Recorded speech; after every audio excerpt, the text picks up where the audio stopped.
Now let's see कि automated rules क्या है। ऑटोमेटेड रूल्स एक बहुत ही पावरफुल फीचर है जो हम जैसे एडवर्टाइजर्स को बेनिफिट करने के लिए फेसबुक ने बनाया है।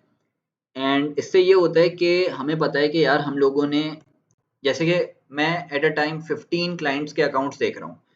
अब मेरे लिए बहुत मुश्किल है कि यार मैं डेली बेसिस के ऊपर सबके अकाउंट्स को खोलूं, सबका डाटा एनालाइज करूं और उसको देखते हुए मैं डिसीजन मेकिंग करूं कि यार ये डाटा मुझे ये बता रहा है तो मैं ये सिग्निफिकेंट एक्शन ले लेता हूं। तो इससे बेहतर ये है कि फेसबुक का ऑटोमेटेड रूल हमें इस तरीके से बेनिफिट करता है कि हम फेसबुक को बता देते हैं कि ये पैरामीटर्स टच हो जाए ना तो ऑटोमेटिकली ये एक्शन ले लेना। तो वो हमें बस एक दफ़ा सेट करना पड़ता है और फिर जैसे जैसे वो पैरामीटर्स टच होते रहते हैं फेसबुक खुद डिसीजन लेता रहता है और हम लोग बेफिक्र हो जाते हैं कि यार मुझे डेली एड्स मैनेजर में जाके देखना पड़ेगा कि क्या हो रहा है, क्योंकि मुझे पता है कि अगर वो सर्टेन पैरामीटर टच हो जाएगा तो जो एक्शन मुझे परफॉर्म करना है वो ऑटोमेटिकली हो जाएगा। ठीक है, नाउ सी देखते हैं कि कहाँ से हम एक्सेस कर सकते हैं ऑटोमेटेड रूल्स को। हम ऑल टूल्स में आएंगे। ये यहाँ पे आ रहा है मेरे ऑटोमेटेड रूल्स, क्योंकि मैं फ्रीक्वेंटली यूज करता हूँ, वरना आपको यहाँ नीचे मिल जाएगा ऑटोमेटेड रूल्स। ठीक है,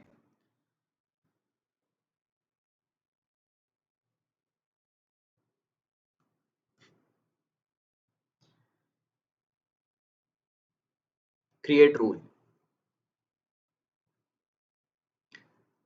अच्छा, अब मैं आपको बताता हूँ कि हम लोग किन 3 सिग्निफिकेंट चीज़ों के लिए यूज़ कर रहे होते हैं रूल्स को। एक तो टर्निंग ऑफ एडसेट्स, एक टर्निंग ऑन एडसेट्स और एक increasing the budget and decreasing the budget. ये 4 चीज़ें जिनके लिए हम लोग यूज़ करते हैं।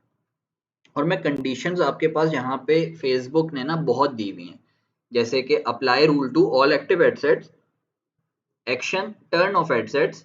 कब कंडीशन क्या होगी टर्न ऑफ करने की? अगर cost per result is greater than X Y Z amount. हम चाहते हैं कि हमारा कॉस्ट पर रिजल्ट 300 रुपये से 300 रुपीज से ऊपर ना आए, तो हम यहाँ लिख देंगे cost per result is greater than 300, तो ये एक्शन परफॉर्म हो जाए कैंपेन या एडसेट के ऊपर और वो बंद हो जाए। उसके अलावा हम बता सकते हैं, स्पेंड की बेसिस पे भी कर सकते हैं कि स्पेंडिंग इतनी हो जाए तो बंद हो जाए या स्टार्ट हो जाए, वो बंद हो जाए। लाइफ टाइम स्पेंड या फ्रीक्वेंसी की बेसिस के ऊपर कि यार हमारा ऐड अगर 3 दफ़ा लोगों के सामने आ जाए ना तो उसको बंद कर देना। और वेबसाइट परचेज आरओएस के ऊपर मैं जो यूज़ करता हूँ ना, मैं कॉस्ट पर रिजल्ट के ऊपर यूज़ कर रहा होता हूँ और वेबसाइट परचेज आरओएस के ऊपर यूज़ कर रहा होता हूँ। ठीक है, बाकी ये सारे ऑप्शन मैं यूज़ करता नहीं हूँ, ना आप लोगों को ज़रूरत पड़ेगी। अब एक चीज़ मैं बता देता हूँ कि यहाँ पे जब मैं, हम लोग यहाँ से जब टूल्स को हम लोगों ने ऑल टूल से एक्सेस किया ना ऑटोमेटेड रूल्स को, तो यहाँ पे जब मैं रूल बना के डालूंगा ना, so it is saying it will be applied to all active campaigns और ऑल एक्टिव एडसेट्स और ऑल एक्टिव एड्स। तो इसका मतलब है ये तो मेरे पूरे एड्स मैनेजर के ऊपर अप्लाई हो जाएगा। सो आई डोंट वांट दैट। मैं चाहता हूँ यार एक पर्टिकुलर या 2 पर्टिकुलर कैंपेन्स के ऊपर मेरे रूल्स अप्लाई हों, सब कैंपेन्स के ऊपर अप्लाई ना हो। तो अच्छा, यहाँ से करेंगे ना तो चीज़ें कॉम्प्लिकेटेड हो जाती हैं। उसका आसान तरीका ये है कि हम एड्स मैनेजर में, ये मेरे कुछ पुराने कैंपेन्स हैं। मैंने कहा कि चलिए मैं इसकी एग्जांपल से आपको समझाता हूँ। मैं क्या करूँगा, मैं चाहता हूँ इस पर्टिकुलर कैंपेन के ऊपर कुछ रूल्स अप्लाई करना। मैं इसको टिक करूँगा, मैं इसको सेलेक्ट करूँगा, एड सेट के नीचे यहाँ पे रूल्स लिखा हुआ है, मैं रूल्स पे क्लिक करूँगा, I will create a new rule पे जाऊँगा। अब मैं यहाँ पे रूल क्रिएट कर सकता हूँ। अब ये देख लें, it is written apply rule to one campaign and action क्या है, turn off campaign. Rule name में लिख देता हूँ कि turn off if cost per purchase is greater than 300। ठीक है, apply rule to one campaign, सही है। एक्शन क्या है, turn off campaign, cost per result greater than 300। अगर 300 रुपए से ग्रेटर हो जाए कॉस्ट पर रिजल्ट तो turn off my campaign. Time range maximum, फिर स्केड्यूल है कंटिन्यूअसली। इसको कंटिन्यूअसली रहने दीजिएगा। इसका मतलब ये होता है कि rule runs as often as possible, usually after every 30 minutes. इसका ये मतलब है कि हर 30 मिनट्स के बाद फेसबुक एनालाइज करेगा कि क्या कॉस्ट पर परचेज कितनी है, अभी 300 से नीचे ही है ना, तो वो हर 30 मिनट के बाद फेसबुक एनालाइज करेगा कि 300 से नीचे ही है ना यार, अगर ऊपर हो गई तो बंद कर देते हैं। तो लेट इट बी कंटिन्यूअसली। फिर ऑन फेसबुक या ईमेल, अगर आप चाहते हैं कि ईमेल में भी आपको जब ये रूल अप्लाई हो तो आपको ईमेल भी रिसीव हो, तो आप इसको टिक रहने दें। अगर आप चाहते हैं कि आपको ईमेल ना रिसीव हो तो टिक हटा दीजिएगा। ठीक है, ये आपका बन गया। हम इसको कर देंगे क्रिएट। ठीक है, ये रूल आपका क्रिएट हो चुका है। अब हम जाके देख लेते हैं एक दफ़ा रूल्स के अंदर।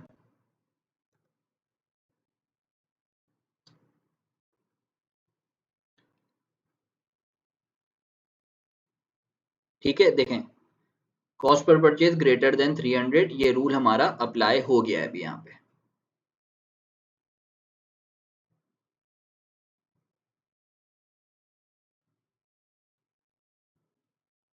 ये मैंने एक रूल पहले से बनाया हुआ था, इसको डिलीट कर दिया मैंने। तो अभी मैंने ये रूल बनाया है और मैंने ये अप्लाई कर दिया है एक कैंपेन के ऊपर, और वो कौन सा कैंपेन है, वो हमारा है 26 जुलाई के नाम से वो कैंपेन है, उसके ऊपर हमने अप्लाई कर दिया है। टर्न ऑफ इट जब हमारी कॉस्ट पर परचेज हो जाए ग्रेटर देन 300। सही है। अब मैं चाहता हूं कि यार मेरा यही रूल किसी और कैंपेन पे भी अप्लाई हो, मेरी इस कैंपेन पे भी अप्लाई हो, तो मैं क्या करूंगा, आई विल सेलेक्ट दिस। इसकी तो ऑलरेडी 475 है। ठीक है, आई विल सेलेक्ट दिस और रूल्स पे जाऊंगा and apply an existing rule. I will select this and apply. ठीक है, और मैं अब कर दूंगा सेव रूल। अच्छा, फेसबुक ने देखें ये ऑटो कर दिया है, लाइफ टाइम इंप्रेशन आ गया है 8000, कॉस्ट पर रिजल्ट 300 से ग्रेटर हो तो कैंपेन टर्न ऑफ हो जाए। लेकिन फेसबुक ने यहाँ पे एक ऑटो, हमने नहीं लगाई थी ये कंडीशन, फेसबुक ने कह दिया कि एटलीस्ट ग्रेटर देन 8000 हो लाइफ टाइम इंप्रेशन। तो ये फेसबुक ने इसलिए किया है क्योंकि iOS अपडेट की वजह से बहुत सारी चेंजेस हुई हैं, just to protect us from that newer campaigns ad set and ad can have fluctuating results. क्योंकि अब iOS चेंजेस के बाद थोड़ी सी फेसबुक अभी जो अपडेट हो रहा है फेसबुक का एल्गोरिथम, और कई ग्लिचेस आ रहे हैं, फेसबुक हैंडल करने की कोशिश कर रहा है iOS की सिचुएशन को। तो एड्स मैनेजर में ना रिजल्ट थोड़े देर से रिपोर्ट हो रहे हैं, फ्लक्चुएशंस है रिजल्ट के अंदर। यानी कि अगर आपने आज आपकी कोई सेल हुई है ना एक पर्टिकुलर कैंपेन से, तो शायद वो आफ्टर 24 आवर्स रिकॉर्ड हो रही हो। तो इसलिए ये फेसबुक ने कह दिया है कि यार new campaigns ad sets and ads can have fluctuating results and need time to stabilise before rules with cost per result conditions are applied to them. We recommend waiting until your campaign ad sets and ad have more than 8000 lifetime impressions। ठीक है, save rule. सही है। अब इसी के साथ जब हमने टर्न ऑफ का रूल बना दिया है, तो फर्ज करें हमारा कैंपेन टर्न ऑफ हो गया, मेरी ये कैंपेन की जो कॉस्ट पर परचेज है वो 300 से ऊपर हो गई, 310 हो गई, और ये कैंपेन टर्न ऑफ हो गया। लेकिन कभी कभी होता है कि फेसबुक क्योंकि रिपोर्ट बाद में कर रहा है, और कभी ये भी होता है कि जैसे कि एट्रीब्यूशन विंडो हम लोगों ने 7 days click and 1 day view, कि जिसने भी हमारे ऐड के ऊपर 7 दिन में क्लिक किया है और वो कन्वर्ट हो जाता है, फिर मतलब कि उसने क्लिक पहले दिन पे किया और वो कन्वर्ट हो रहा है 5th डे के ऊपर, तो फेसबुक इस पर्टिकुलर कैंपेन के अगेंस्ट ही उसकी परचेज को रिकॉर्ड करेगा। तो इस सिचुएशन में ये कैंपेन की तो अभी कॉस्ट पर परचेज 300 से ऊपर चली गई थी, तो ये टर्न ऑफ हो गया था कैंपेन। क्या पता ऐसी कोई 3-4 परचेजेस रिकॉर्ड हो जाएं बाद में, जिससे मेरी कॉस्ट पर परचेज वापस 300 से बिलो आ जाए, तो ये कैंपेन तो वापस हमारे लिए अच्छा हो गया। तो मैं कहूँगा फेसबुक को, साथ में मैं जिस पर्टिकुलर कैंपेन के ऊपर ये रूल अप्लाई करूंगा ना कि 300 कॉस्ट पर परचेज के ऊपर मेरा कैंपेन टर्न ऑफ कर देना, उसी के ऊपर मैं अप्लाई करूंगा न्यू रूल, एक और न्यू रूल बनाऊंगा, turn on if cost per purchase is less than 300। ठीक है, वन कैंपेन, एक्शन क्या होगा, turn on campaign, cost per result is smaller than 300। ठीक है, वही लाइफ टाइम इंप्रेशन वाला आ गया, फेसबुक ने iOS की वजह से लगा दिया है, और I will create this rule. ठीक है, अब हम लोग कहते हैं फेसबुक को, अब हम लोग स्केलिंग कर रहे हैं, हम लोग चाह रहे हैं हम अपने एड्स को स्केल करें, हमें बड़े अच्छे रिजल्ट्स आ रहे हैं यार, ठीक है, डेली हमारी परचेजेस अच्छी आ रही हैं। तो हमने फेसबुक को कह दिया कि यार हमारे पर्टिकुलर कैंपेन का जो ROAS है ना, लेट्स सी क्या ROAS है इनका, पता नहीं है, मुझे याद भी नहीं कुछ।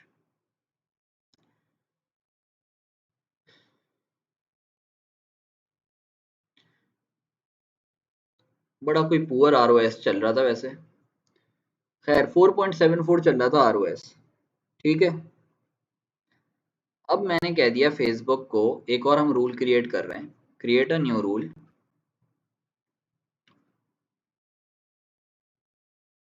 अब हम यहाँ पे कंडीशन बदल रहे हैं, apply rule to one campaign, action क्या है, इंक्रीज डेली बजट बाय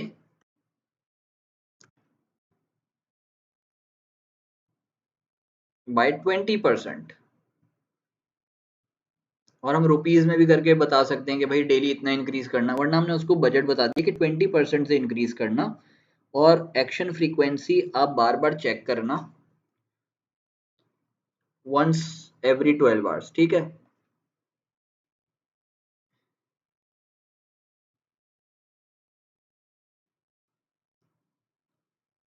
अगर हमारा ROS है, website purchase ROS is greater then 5, अगर हमारा website purchase ROS greater than 5 है, तो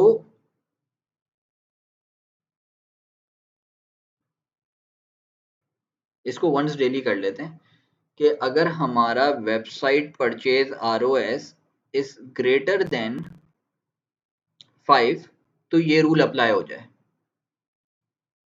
ठीक है, बजट इंक्रीज हो जाए। Rule name ROS greater than 5। जब भी हमारा ROS ग्रेटर देन 5 जाए, ये 20% हमारा बजट इंक्रीज कर दे फेसबुक।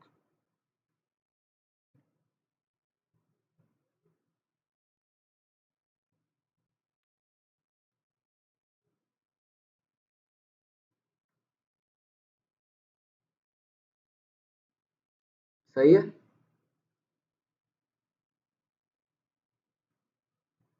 और डेली रन कर रहे हैं हम इसको, एक दफा अप्लाई होना ये रूल, मतलब दिन के शुरू में या एंड में देख ले फेसबुक के यार ROS 5 से इंक्रीज हो गया है, तो डेली बजट को इंक्रीज कर दिया जाए।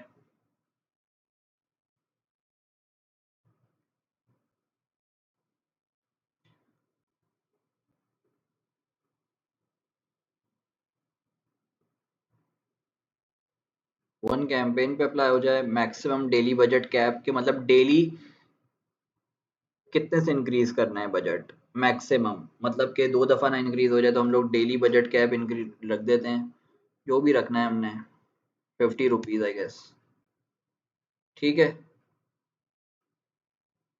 और हम इसको कर देते हैं रूल को क्रिएट।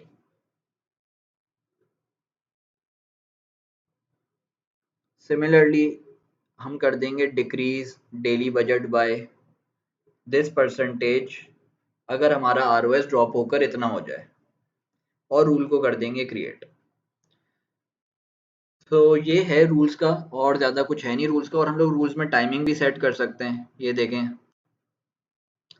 कि अगर हम लोग चाहते हैं कि turn off campaign,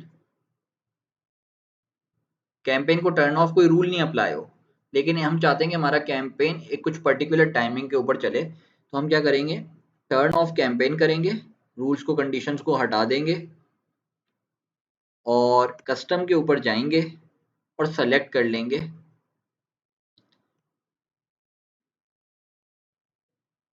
for example, हमने कहा यार हमारे पास रात को 12 बजे, तो 12 बजे के बाद परचेजेस नहीं आती हैं, और तो 12 बजे के बाद, 12 बजे के बाद हमारे पास नहीं आती हैं, और सुबह फिर 10 बजे से 10 AM से हमारे पास परचेजेस आना शुरू होती हैं। तो हम एक रूल बनाएंगे टर्न ऑफ का कि सारे कैंपेन्स 12 AM टर्न ऑफ हो जाएं, ठीक है। तो ये सारी, ये दोनों, ये 2 लिखा हुआ है, इससे कंफ्यूज नहीं होइएगा। चलें इसको ऐसे समझ लेते हैं कि 11 PM के बाद हमारे पास परचेजेस नहीं आती हैं, तो हमने कहा कि यार what we will do is we will select 11 PM। तो ये देखें दोनों 11 PM हो जाएंगे। तो ये 11 PM से कंफ्यूज मत हो जाइएगा, ये टर्न ऑफ के लिए है, इसका मतलब है कि 11 PM के ऊपर बंद हो जाएगा आपका कैंपेन, और ये दोनों सेक्शंस में एक ही टाइम आ रहा होगा। Rule name turn off campaign at 11 PM।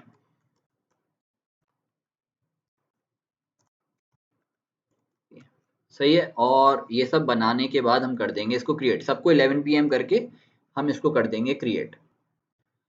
इसी तरीके से जब हमने टर्न ऑफ कर दिया अपने कैंपेन को 11 बजे, तो हम लोग ने कहा कि यार सुबह 9 AM से ना हमारे पास सेल्स आती हैं, तो हमें एक और रूल बनाना पड़ेगा 9 AM का।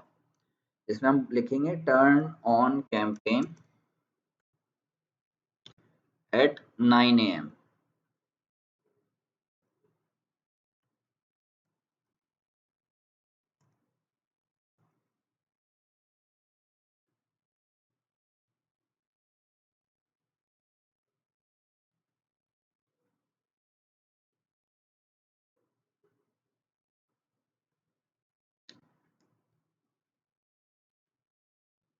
हम इन सबको सेलेक्ट कर लेंगे और सबके अंदर हम लोग 9 AM फिल कर देंगे। ठीक है, ये सारे हम 9 AM 9 AM 9 AM 9 AM 9 AM कर देंगे और क्रिएट कर देंगे। तो जो कैंपेन के ऊपर टर्निंग ऑफ वाला रूल अप्लाई करना है ना, उसी कैंपेन के ऊपर एक और रूल अप्लाई करना होगा टर्न ऑन का, कि कैंपेन को कब टर्न ऑन करना है। अब यहाँ पे ये चीज़ है कि मैं एडवाइस ये करूँगा कि अभी जो रिसेंट टाइम्स चल रहे हैं, फेसबुक क्योंकि रिपोर्ट नहीं कर रहा सही तरीके से, तो अभी we should avoid using automated rules. जब फेसबुक एड्स मैनेजर का जो भी ग्लिचेस हैं, जो भी एल्गोरिथम अपडेट्स होने हैं, वो सब क्लियरली सही तरीके से हो जाएंगे। फेसबुक एड्स मैनेजर सही तरीके से परफॉर्म कर रहा होगा, सारे जो भी एक्शंस हैं वो सही तरीके से रिकॉर्ड हो रहे होंगे, सारी परचेजेस टाइमली रिकॉर्ड हो रही होंगी। तब हम ये करेंगे कि हम ऑटोमेटेड रूल यूज़ करना वापस स्टार्ट करेंगे। लेकिन अभी के लिए यही सही है कि जब तक ये सारा मसला चल रहा है, कि हम लोग मैनुअली आके डाटा को स्टडी करें और जो भी सिग्निफिकेंट एक्शन लेना है वो मैनुअली खुद लें। So this is it for automated rules. बाकी आप सब लोग खुद भी एक्सप्लोर कर लीजिएगा, और भी चीज़ें एक्सप्लोर करनी हो, वरना मेन एक्शंस यही हैं ऑटोमेटेड रूल्स के।